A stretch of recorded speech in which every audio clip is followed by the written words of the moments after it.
नमस्कार दोस्तों। जो दोस्त एसएससी सीजीएल एग्जाम 2024 या अन्य किसी कॉम्पिटिटिव एग्जाम की तैयारी कर रहे हैं, उनका हमारे चैनल जीरो स्क्वायर पर बहुत बहुत स्वागत है। यह जियोमेट्री एंड मेंसुरेशन की चौथी क्लास है। पहली 3 क्लासों को हम कर चुके हैं। पहली 3 क्लासों में हमने एसएससी सीजीएल एग्जाम 2023 में आए हुए पहले 30 क्वेश्चनों को शामिल किया था। इस चौथी क्लास में हमने एसएससी सीजीएल एग्जाम 2023 में आए हुए अगले 10 क्वेश्चनों को शामिल किया है। हर क्वेश्चन को हमने उसकी बेसिक प्रॉपर्टी, बेसिक कॉन्सेप्ट और बहुत ही बारीक तरीके से सॉल्व किया है। यहाँ से आपको बहुत कुछ सीखने को मिलेगा। तो समय को ध्यान में रखते हुए चलते हैं अपने पहले क्वेश्चन पर। सबसे पहले दोस्तों अपना फर्स्ट क्वेश्चन करेंगे। अब देखो, फर्स्ट क्वेश्चन में आपके 2 सिमिलर ट्रायंगल दिए हुए हैं और उनके एरिया का रेशियो आपको दिया हुआ है और आपसे पूछा है कि उनकी जो कॉरेस्पॉन्डिंग साइड है उनका रेशियो क्या होगा, उनकी संगत भुजाओं का अनुपात क्या होगा। आपको पता होना चाहिए जो आपके 2 ट्रायंगल होते हैं, जैसे मान के चलो एरिया हो गया फर्स्ट ट्रायंगल का और एरिया हो गया आपका सेकंड ट्रायंगल का। ये क्या होता है? ये होता है उनके जो कॉरेस्पॉन्डिंग साइड होती हैं, जैसे corresponding side of first triangle और corresponding side of second triangle, इनके रेशियो के स्क्वायर के बराबर होता है। अब देखो, जो ट्रायंगल फर्स्ट है इसका एरिया 196 दिया है और जो ट्रायंगल सेकंड है इनका एरिया 625 दिया है, रेशियो में दिया हुआ है। तो ये बराबर होगा उनकी कॉरेस्पॉन्डिंग साइड के रेशियो के स्क्वायर के बराबर। तो स्क्वायर यहाँ जाके आपका स्क्वायर रूट बन जाएगा। अब 196 का स्क्वायर रूट आपका 14 होता है और 625 का स्क्वायर रूट आपका 25 होता है। तो 14:25 आ जाएगा। तो उनकी कॉरेस्पॉन्डिंग साइड संगत भुजाओं का अनुपात 14:25 होगा और 14:25 आपका किस ऑप्शन में है? थर्ड ऑप्शन में है। तो थर्ड ऑप्शन आपका राइट आंसर हो जाएगा। इसके बाद दोस्तों अपना अगला क्वेश्चन करेंगे। एक आपका समद्विबाहु त्रिभुज दिया हुआ है, आइसोसेलेस ट्रायंगल, और इसमें लिखा हुआ है इस त्रिभुज की प्रत्येक समान भुजा की लंबाई और तीसरी भुजा की लंबाई, इसका अनुपात 3:5 है। और आपको दिया है त्रिभुज का क्षेत्रफल 30√11 सेंटीमीटर स्क्वायर और तीसरी भुजा की लंबाई आपको निकालनी है। तो इसको हम 2 मेथड से करेंगे। तो पहला मेथड हम यूज कर लेते हैं। अब देखो, इसमें लिखा हुआ है समद्विबाहु त्रिभुज है तो इसकी 2 साइड बराबर होती हैं। मान के चलते जो पहली साइड है और दूसरी साइड है, ये दोनों साइड आपकी बराबर है। और जो आपकी बराबर साइड है और जो आपकी तीसरी साइड है जो अनइक्वल है, उसका अनुपात 3:5 है। तो दूसरी साइड आपकी 3 है तो पहली साइड भी आपकी 3 होंगी क्योंकि ये आपकी बराबर साइड है। और दूसरी जो साइड है इसे आप सी ले लेंगे, ये आपका कितना है 5।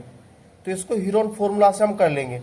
तो हीरोन का जो फॉर्मूला है वो कहता है square root semi perimeter, semi perimeter minus A, semi perimeter minus B और सेमी पेरीमीटर माइनस सी। ये आपका होता है एरिया ऑफ ट्रायंगल। ये आपका 30√11 दिया हुआ है। अब देखो, इसको हम सॉल्व करेंगे। तो सबसे पहले आपको निकालना सेमी पेरीमीटर, अर्ध परिमाप। तो अर्ध परिमाप होता है इन तीनों को जोड़ते हैं और 2 से डिवाइड कर देते हैं। तो 3 3 6, 6 5 11। तो 11 को 2 से भाग देंगे तो आपका 5.5 आ जाएगा। लेकिन हमें पॉइंट में वैल्यू नहीं चाहिए, पूरी पूरी वैल्यू चाहिए। तो 2 से मल्टीप्लाई कर लो सभी जगह। ऐसा कर सकते हैं, किसी से भी मल्टीप्लाई कर सकते हैं। ये आपका 6 हो जाएगा, ये आपका 6 हो गया, ये आपका 10 हो गया। अब देखो, एक्स हम साथ में लगा के चलते हैं। अब यहां से निकालेंगे सेमी पेरीमीटर। इनको जोड़ा तो 22 आ रहा है, 22 को 2 से भाग देंगे तो 11x आ जाएगा। सेमी पेरीमीटर आपका 11x हो जाएगा। तो अगला है आपका s माइनस ए, मतलब 11 माइनस 6, तो ये आपका 5x हो गया। उसी टाइप से s माइनस बी, तो 11 माइनस 6, ये आपका 5x हो गया। फिर आपका 11 माइनस 10, ये आपका x हो गया। ये आपका हो गया एरिया ऑफ ट्रायंगल, जो कि आपका 30√11 दिया हुआ है। अब इसको सॉल्व करेंगे। अब देखो, 5 आपका 2 टाइम्स आ रहा है तो बाहर आ जाएगा। अब देखो, 1x और 1x, ये आपका 4 बार आ रहा है तो x का स्क्वायर बाहर आ जाएगा। जो 11 है 1 टाइम आ रहा है तो अंदर ही रहेगा। अब इसको सॉल्व कर लेते हैं। √11 से √11 कैंसिल आउट, 5 से काटेंगे, 5 6 30, एक्स स्क्वायर बराबर 6 आ गया। तो x की वैल्यू यहाँ से √6 निकल के आ जाएगी। और आपको निकालना था तीसरी साइड की लंबाई क्या होगी। तो तीसरी साइड की लंबाई 10x है। तो इसमें x की वैल्यू पुट कर देंगे जो कि √6 है। तो यहाँ से 10√6 तीसरी साइड की लंबाई निकल के आ जाएगी। ये आपका किस ऑप्शन में है? सेकंड ऑप्शन में है, तो सेकंड ऑप्शन आपका राइट आंसर हो जाएगा। अब दोस्तों इस क्वेश्चन को हम सेकंड मेथड से करेंगे। एक आपका ट्रायंगल दिया हुआ है जो कि आइसोस्लेस है, समद्विबाहु है, और समद्विबाहु त्रिभुज की दो साइड आपकी बराबर होती हैं, ये साइड आपकी बराबर हो जाएंगी। और देखो ये आपका 3 है क्योंकि इसमें लिखा हुआ है इक्वल साइड, और जो आपकी तीसरी साइड है उसका रेशियो आपका 3:5 है, ये आपका 5 हो जाएगा। ये आपका 3 है तो ये भी आपका 3 होगा क्योंकि दोनों आपके बराबर भुजाएं हैं। और देखो ये आपका एंगल बाइसेक्टर यहाँ से ड्रॉ करेंगे तो सामने वाली साइड को इसको 2 भागों में बांटा जाएगा, ये आपका 2.5 हो जाएगा और ये आपका 2.5 आ जाएगा। मैंने आपको बताया था पॉइंट में वैल्यू नहीं चाहिए इसलिए 2 से मल्टीप्लाई कर देते हैं, तो 2 से मल्टीप्लाई करेंगे 6 हो जाएगा, और 2 से मल्टीप्लाई करेंगे 6 हो जाएगा, और 2 से मल्टीप्लाई करेंगे ये 5, ये आपका 5, और ये पूरा आपका 10 हो जाएगा।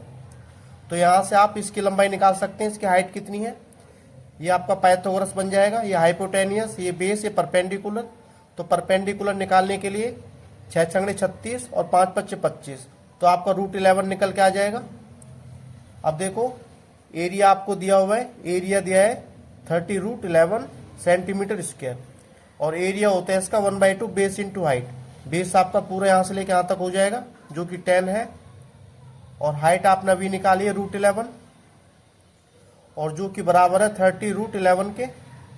इसको सॉल्व करेंगे, ये से कैंसिल आउट, 10 से काटेंगे, ये आपका 3 पे जाएगा, 2 की 3 से गुणा कर देंगे, ये आपका 6 हो जाएगा। और देखो साथ में आपको x भी रख के चलना है, ठीक है। तो यहाँ भी आपका x होगा, यहाँ भी आपका x होगा, ये आपका x का स्क्वायर बन जाएगा। तो यहाँ से x की वैल्यू √6 निकल के आ जाएगी। अब देखो √6 आपको रखना है, तीसरी साइड आपको निकालनी थी, ये आपकी 10x है, तो यहाँ से x की वैल्यू √6 यहाँ पुट करेंगे तो 10√6 निकल के आ जाएगा। तो तीसरी साइड आपकी 10√6 सेंटीमीटर है। ये आपका किस ऑप्शन में है? सेकंड ऑप्शन में है, तो सेकंड ऑप्शन आपका राइट आंसर हो जाएगा। इसके बाद दोस्तों अपना अगला क्वेश्चन करेंगे। इसमें देखो आपका एक समबाहु त्रिभुज दिया हुआ है, और समबाहु त्रिभुज का जो परिमाप है 48 सेंटीमीटर है, इक्विलेटरल ट्रायंगल, और इसका पेरीमीटर आपको दिया है 48 सेंटीमीटर। तो यहाँ से आप भुजा निकाल सकते हैं, तो साइड होगा पेरीमीटर अपॉन में 3, तो 48/3 आपका 16 सेंटीमीटर निकल के आ जाएगा। और आपको निकालना था जो समबाहु त्रिभुज है उसका क्षेत्रफल क्या होगा, जो इक्विलेटरल ट्रायंगल है उसके एरिया क्या होगा। ये होता है √3/4 और साइड का स्क्वायर। और देखो जो आपकी साइड है ये 16 सेंटीमीटर दी है, आपने अभी निकाला था, तो 16 में यहाँ रखेंगे तो 16 × 16, तो 4 से काटेंगे, 4 पे जाएगा, 16 चौके 64, तो 64√3 सेंटीमीटर स्क्वायर इसके एरिया निकल के आ जाएगा। और ये आपका किस ऑप्शन में है? सेकंड ऑप्शन में है, तो सेकंड ऑप्शन आपका राइट आंसर हो जाएगा। इसके बाद दोस्तों अपना अगला क्वेश्चन करेंगे, क्वेश्चन नंबर 4। इसमें देखो आपको एक ट्रायंगल दिया हुआ है ABC। ये बहुत ही देखने में बड़ा है लेकिन बहुत ही आसान है। इसका जो आंसर है बहुत ही पता चल रहा है दूर से, ठीक है। ये आपका ये आंसर है, बाकी देख लेते हैं आंसर कैसा है। आपका ट्रायंगल ABC आपको दिया हुआ है, जिसमें क्या है, जो AB साइड है इस पर D पॉइंट है, और जो आपका AC साइड है इस पर आपका E पॉइंट है। इन दोनों को ज्वाइन करना है। ये दोनों पॉइंट इस टाइप से है कि DE आपका BC की पैरेलल है, DE आपके BC की पैरेलल है। और देखो जो CD और BE हैं ये एक दूसरे को F पे इंटरसेक्ट कर रही हैं, काट रही हैं। जो CD है और BE है एक दूसरे को F पे काटती हैं। अब इस केस में आपसे पूछा है जो ट्रायंगल DEF है, DEF ये वाला ट्रायंगल, और CBF ये वाला ट्रायंगल, इनके एरिया का रेशियो क्या होगा ये आपको निकालना है। ये AD आपका दिया है 7, और जो DB है ये आपका दिया है 9। यदि AB की बात करें तो पूरा 16 हो जाएगा यहाँ से लेके यहाँ तक। अब देखो जो ADE ट्रायंगल है ये आपका ABC के सिमिलर है। जो हमारे सिमिलर ट्रायंगल होते हैं उनकी जो कॉरस्पॉन्डिंग साइड होती हैं वो आपकी प्रोपोर्शनेट होती हैं। तो AD अपॉन में AB, तो AD अपॉन में AB इसको लिखा जा सकता है DE अपॉन में BC के।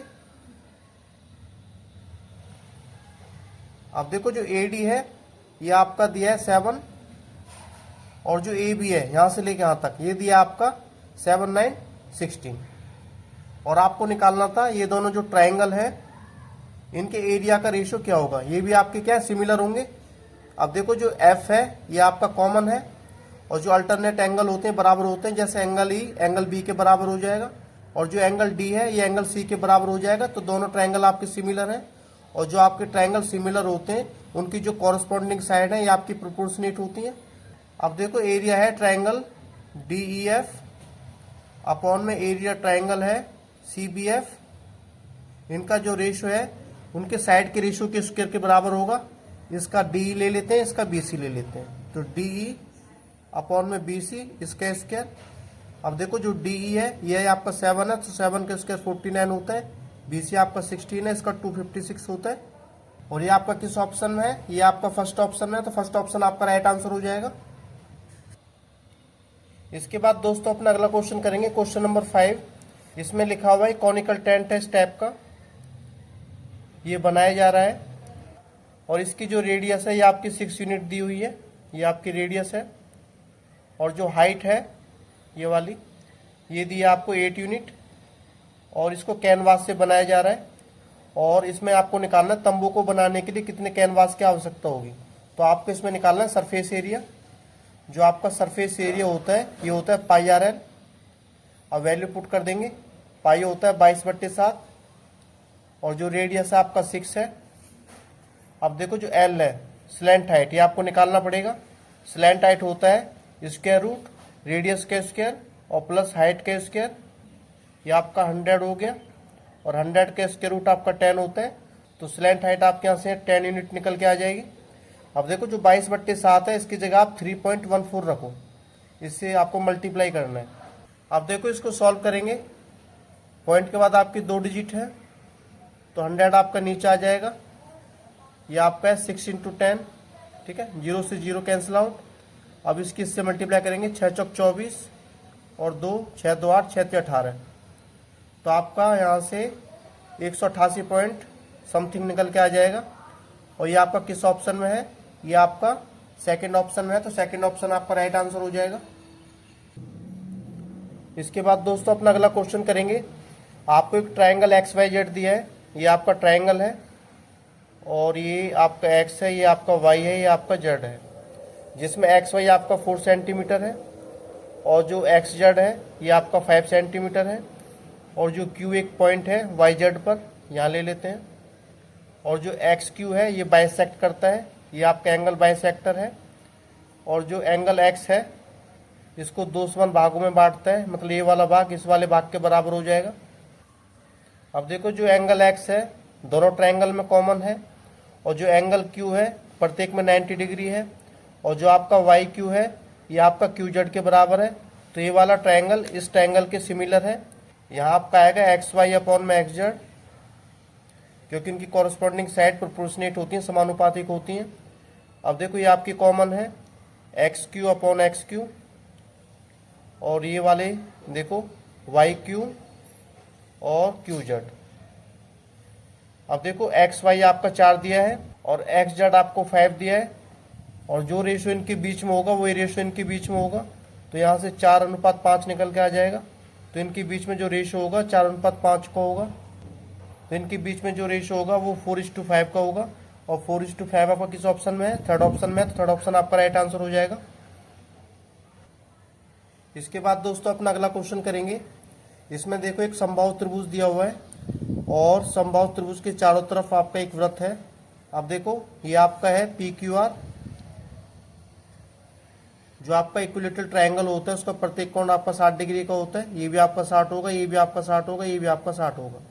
हमसे बोला जा रहा है कि क्यू आर आर्क पर एस कोई पॉइंट है, ये आपकी क्यू आर आर्क है, यहाँ कोई पॉइंट है, या एस ले लेते हैं, इसको ज्वाइन कर लेते हैं।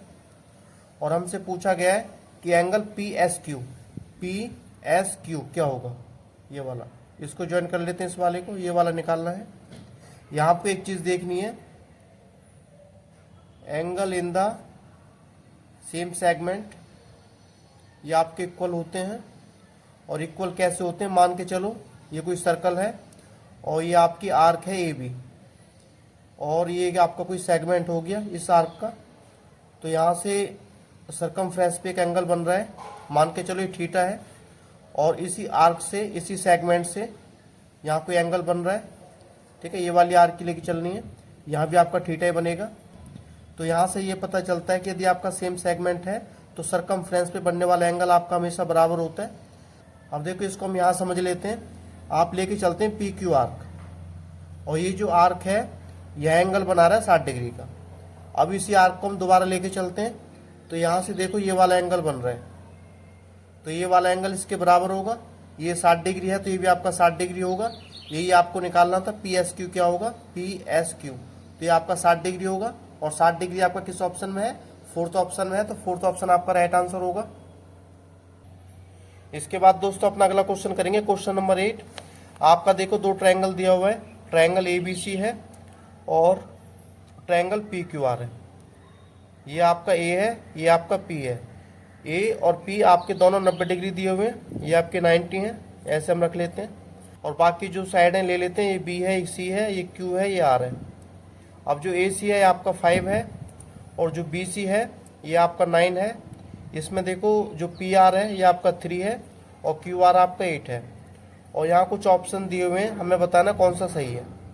अब देखो जो कॉन्ग्रुएंट ट्राइंगल होते हैं उनकी जो कॉरस्पॉन्डिंग साइड है और कॉरस्पॉन्डिंग एंगल आपके बराबर होने चाहिए, लेकिन इसमें कुछ नियम भी हैं तो उसको हम देख लेते हैं। ये आपका RHS, राइट, हाइपोटेनियस और साइड। अब देखो राइट एंगल आपका दिया हुआ है, एंगल A एंगल P के इक्वल आपका दिया हुआ है, ये ठीक है। अब देखते हैं हाइपोटेनियस। अब देखो जो हाइपोटेनियस है इसकी 9 दी हुई है और इसकी 8 है, तो हाइपोटेनियस दोनों की इक्वल नहीं है। तो यहाँ से ये पता चलता है कि दोनों ट्रायंगल आपके कॉन्ग्रुएंट नहीं है, तो इसका सेकंड ऑप्शन हो जाएगा। तो सेकंड ऑप्शन आपका राइट आंसर है।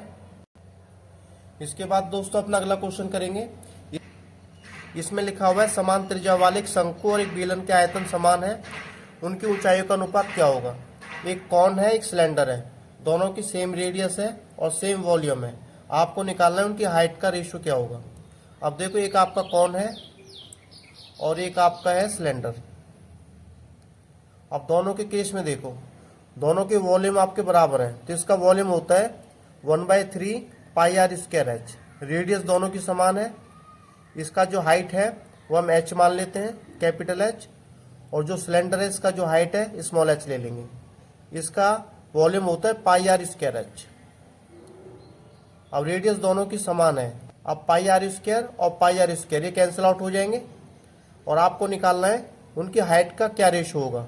ये एच आपका यहीं रहेगा, ये एच आपका नीचे आ जाएगा। अब देखो 3 आपका ऊपर पहुंच गया और 1 आपका नीचे आ गया, तो यहाँ से जो रेशो निकल के आया 3:1 का आएगा। और 3:1 आपका किस ऑप्शन में है, थर्ड ऑप्शन में है, तो थर्ड ऑप्शन आपका राइट आंसर हो जाएगा। इसके बाद दोस्तों अपना लास्ट क्वेश्चन करेंगे। 11वां क्वेश्चन भी दिया हुआ है, वो आपकी प्रैक्टिस के लिए है और इसका आंसर देना आपको कमेंट सेक्शन में। आपके 2 सर्कल दिए हुए हैं और ये उनके सेंटर के बीच की दूरी है जो कि आपको निकालनी है, ये आपको फाइंड करनी है। ये आपका डायरेक्ट कॉमन टेंजेंट दिया हुआ है और इनकी रेडियस है, ठीक है। अब इसको सॉल्व कर लेते हैं। आपको निकालना है दोनों सेंटर के बीच का डिस्टेंस क्या होगा। तो इसका फॉर्मूला होता है स्क्वायर रूट, यहाँ रखना होता है टेंजेंट का स्क्वायर, ये वाला, और इसमें ऐड कर देते हैं दोनों रेडियस के डिफरेंस के स्क्वायर को। बड़ी वाली रेडियस माइनस छोटी वाली रेडियस, इसके स्क्वायर। अब जो टेंजेंट है ये आपका 12 है, इसका स्क्वायर आपका 144 हो जाएगा। और दोनों रेडियस का डिफरेंस आपका है 3 - 8, तो 5 आ गया। तो 5 का स्क्वायर आपका 25 होता है। यहाँ से आपका 169 आ जाएगा और 169 का स्क्वायर रूट आपका 13 होता है। तो 13 सेंटीमीटर यहाँ से आपका डिस्टेंस निकल के आ जाएगा। दोनों सेंटर के बीच में डिस्टेंस है कितना, और 13 सेंटीमीटर आपका थर्ड ऑप्शन में है, तो थर्ड ऑप्शन आपका राइट आंसर हो जाएगा। Solve this question yourself and give your answer in comment section. और जल्दी मिलते हैं अपने नई वीडियो के साथ।